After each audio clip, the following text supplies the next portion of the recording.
and welcome to Round Robin. I'm your host, Robin McCormick, with the City of Hampton's Communications and Marketing Department. And today we're going to get a little update on some of the efforts to combat youth violence. And this in particular, there's an event coming up that you might be interested in attending. My guests today are Tommy Southall. Welcome, Tommy. Thank you. And Steve Brown. Thank you. Welcome. And you all have actually don't work for the city, but sometimes I feel like you're in City Hall and you do so much that it's essentially an unpaid full-time job for both of you with the Neighborhood Commission and with the Housing Authority and any number of boards. But let me ask you first off again, why this effort on youth violence? Personally to you, Tommy, what made you step forward and say, I can take on one more thing? Personally, the night of the morning after the shooting at the carnival, we were in Maryland. My daughter started receiving the social feeds, and I was hearing the hurt from our youth through the social feeds. It wasn't through the news media, it was coming directly from our young people. When I was asked to co-chair this with Mr. Brown, I was delighted because I could see that the need is there and that we really do need to do something. All right, and Steve, what made you step forward? You're already doing so much as a volunteer. Well, I just thought, Robin, that this effort is a community effort. I love my community. I love Hampton.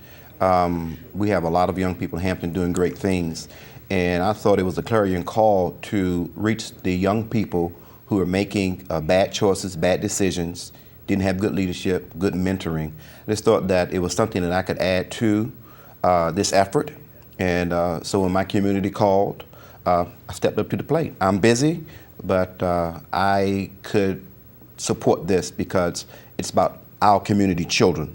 So this was very important to me, that I could at least lend my resources, my time, and hopefully my expertise to helping young people. Okay, and the group is called the Coalition. You're gonna have to help me. I'm not good at titles. It's called the Community Action Coalition for the Prevention of Youth Violence. And you guys have sort of developed a framework for taking this huge, lumpy, amorphous issue called youth violence and looking at it in a little bit of a systematic way. Do you want to explain those age groups and the categories of how you're going to tackle this? And by you, I mean a very large group of volunteers. Sure. I will tell you that after the June 1st meeting at Wise Thomas, we had an array of volunteers, community leaders, nonprofit groups, young people wanting to be a part of this. And so Tommy and I have kind of divided the initiative. It's one initiative, but there are two components. I'm tasked with working with the adults. And we're working at a three-pronged approach: prevention, intervention, and recovery. We think it starts very early at home, when a youngster begins to go to a daycare center and hypothetically he bites a child. And if we don't correct that behavior, it escalates and elevates unless it's corrected.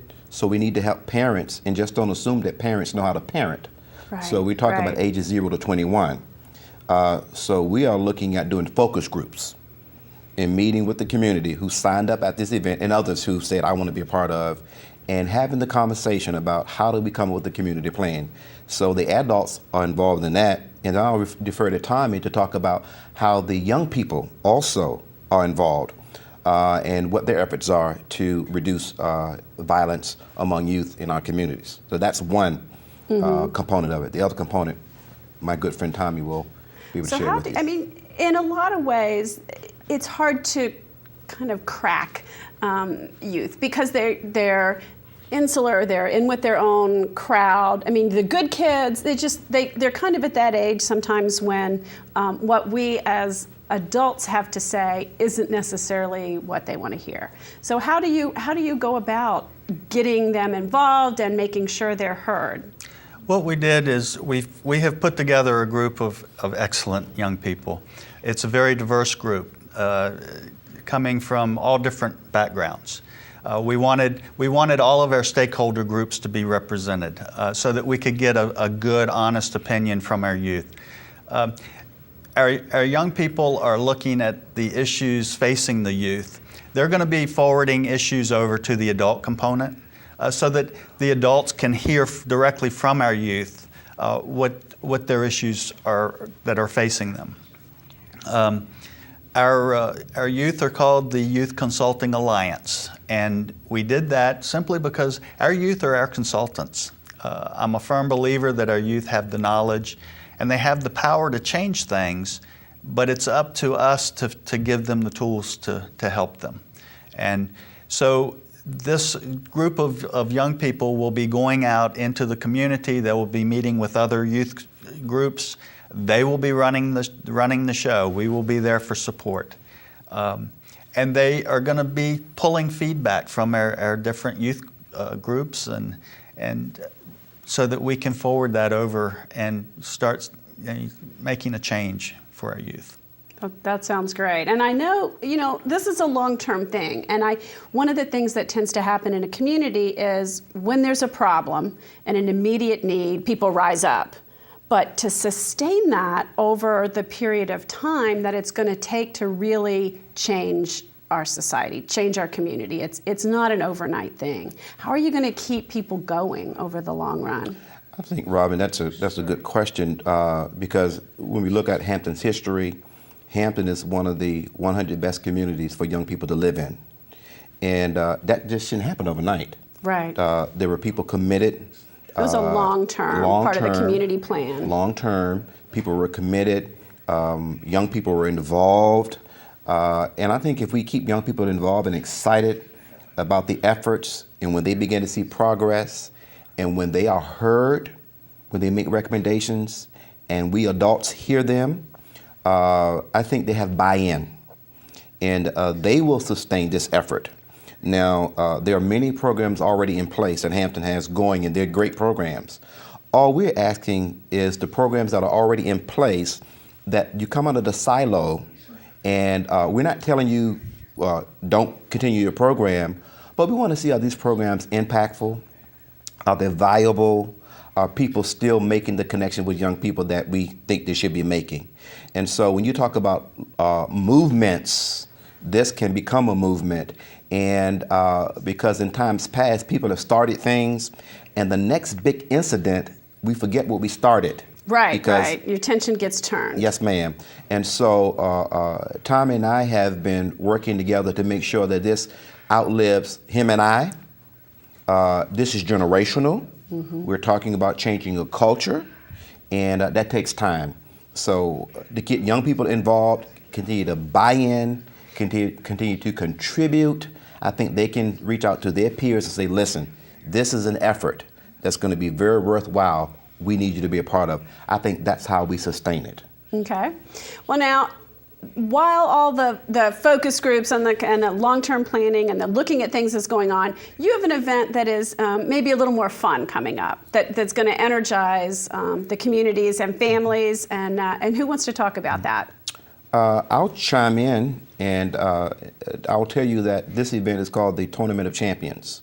It's a basketball tournament, and we are scheduled to have this event August 24th at the Boo Williams Sportsplex.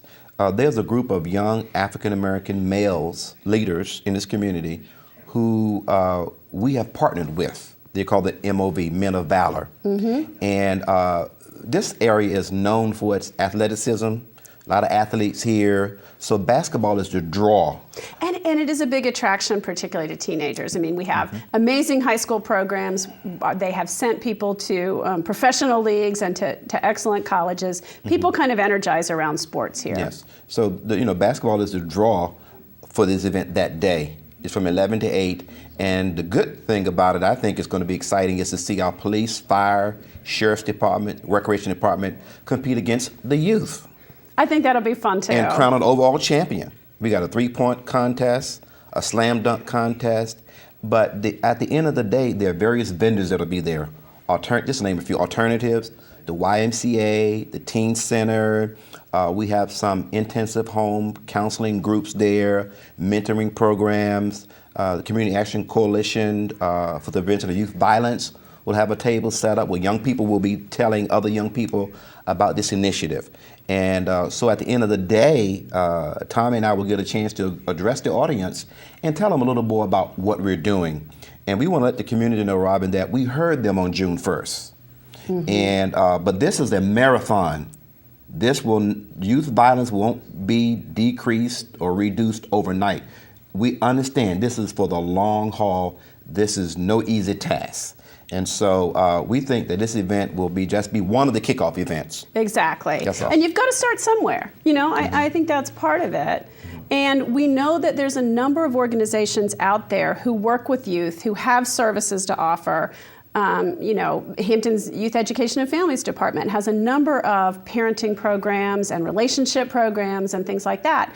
And having all those groups under one umbrella and a fun event to draw people out. I know one of the organizers, Sean, was telling me, I want people to have one of two reactions. I want a family there to say, wow, I need some help, and you're the group that's going to give it to me, and you've made that connection, or wow, I see the need and I want to give back, and I'm going to sign up to be a part of this effort. Let me share one more thing too. At the end of the day, there's a smorgasbord of vendors, and there are like 22 vendors there with various expertise, positive youth development groups. Right. That if a parent and a child are having difficulty relationally, there should be a vendor there who can either address that need or direct them to an agency that can deal with both the parent and the child. Community Services Board to be there, school resource officers to be there, school counselors. So it's it's just not a basketball event. It'll be fun. We'll have a great time, but at the end of the day, there'll be takeaways. And we have many sponsors who are supporting this effort. So we really look forward to people coming out, and it's from 11 to 8.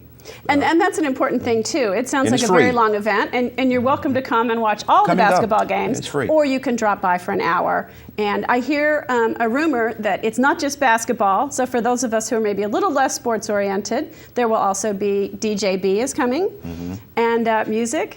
The Fuzz Band. Yay!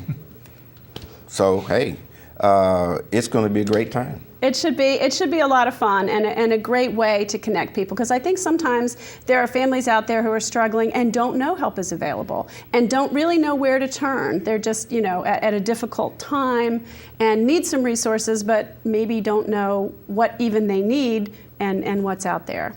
Yes, ma'am. Okay. Good deal. Well, thank you very much for coming, and I look forward to seeing people. I'm going to have you repeat the time and the date and the place again. It's August 24th, Saturday, from 11 to 8 at the Boo Williams Sportsplex. It's free and open to the public.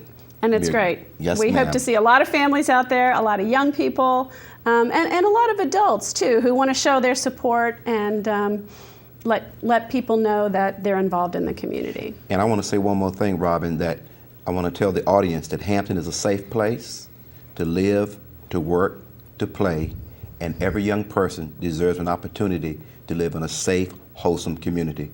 And that's why Tommy and I have stepped up to the plate and are actually trying to make a difference. If we do nothing, we have to do something. So Hampton is a safe place to live, and every young person should be involved. Well, thank you. And there's not a whole lot I can add to that, but I do want to let people know that Hampton has reacted. And you guys have had maybe almost 300 people who have signed up to be involved in some shape or form. And those are just the individuals. Then you have groups and nonprofits and agencies and people all working together. And I think it shows that we are not going to let Hampton fall apart. We have been used to being an attractive community to live in. We're going to remain so. This is not a major decline, but we see the spike, and we're going to do something about it. Okay, well, thank you. Thank you. Your chance to do something about it is coming up on Saturday, August 24th. So I hope you and your family will turn out and enjoy the basketball and learn a little bit more about some of the services for youth and families. Thank you.